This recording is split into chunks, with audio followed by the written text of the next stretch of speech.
Sa unang pagkakataon sa loob ng 6 na dekada, bumisita sa Pilipinas ang isang pangulo ng bansang Paraguay upang patatagin pa ang diplomatic relations ng dalawang bansa.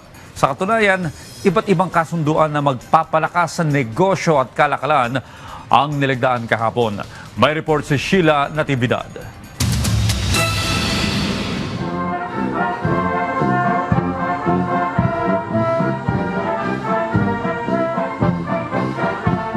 Mainit na tinanggap ng mga opisyal ng pamahalaang Pilipino sa pangunguna ni Pangulong Ferdinand R. Marcos Jr. si Paraguayan President Santiago Peña Palacios sa pamamagitan ng arrival honors sa Kalayaan Grounds ng Malacanang. Simbolo ito ng pagtanggap ng Pilipinas sa kauna-unahang pagbisita ni President Peña sa bansa matapos ang paanyaya ni Pangulong Marcos Jr.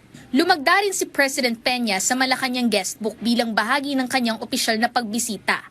Makasaysayan ang okasyon dahil ito ang unang pagbisita ng isang pangulo ng Paraguay sa Pilipinas sa loob ng nasa 6 na dekada mula nang maitatag ang diplomatic relations ng dalawang bansa noong 1962. Nagkaroon din ng bilateral meeting ang dalawang lider kasama ang kanilang mga delegasyon at matataas na opisyal ng pamahalaan kung saan tinalakay ang pagpapalawak ng kooperasyon sa kalakalan, pamumuhunan, agrikultura at renewable energy.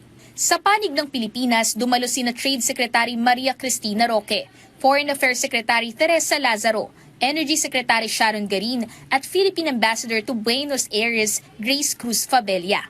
Kasama rin sa delegasyon ng Paraguay ang mga kinatawan mula sa Foreign Affairs Ministry, Ministry of Industry and Commerce, Civil Cabinet of the Presidency at iba pang matataas na opisyal. Sinelyuhan din ng dalawang bansa ang ilang kasunduan sa kooperasyon, kabilang ang Memorandum of Understanding sa pagitan ng Department of Foreign Affairs ng Pilipinas at Foreign Affairs Ministry ng Paraguay para sa diplomatic training, skills development at academic exchange. Nilagdaan din ang visa waiver agreement para sa ordinary passport holders ng dalawang bansa na inaasahang magpapadali sa business, tourism at people-to-people exchanges. With the longer-term objective of identifying and enabling economic and commercial opportunities. In line with this objective, we welcome the signing of the Memoranda of Agreement between the Philippines and the Chamber of Commerce and Industry and Paraguay's Investment and Export Network, or REDIEX, a pivotal step in establishing contacts between Philippine and Paraguayan companies.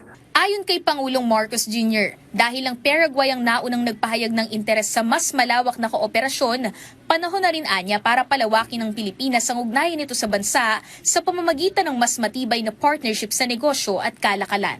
Dagdag pa ng Pangulo, maaaring magsilbing gateway ang Paraguay ng Pilipinas sa Latin America, habang ang Pilipinas naman ang magiging tulay ng Paraguay patungo sa Asia.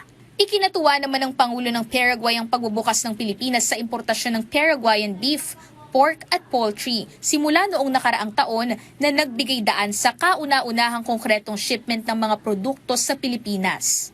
Ayon pa kay President Peña, pinapatunayan nito ang kakayahan ng kanilang produktibong sektor na makapasok sa isa sa pinaka-demanding at dynamic na merkado sa Asia na may mahigit 100 milyong consumer. It is the clearest expression of the political will of both governments to inaugurate a new phase in our bilateral relations, grounded in shared principles and values such as mutual respect, the rule of law, and a commitment to the economic development of our peoples. Nagpaabot din ng pasasalamat si President Peña kay Pangulong Marcos Jr.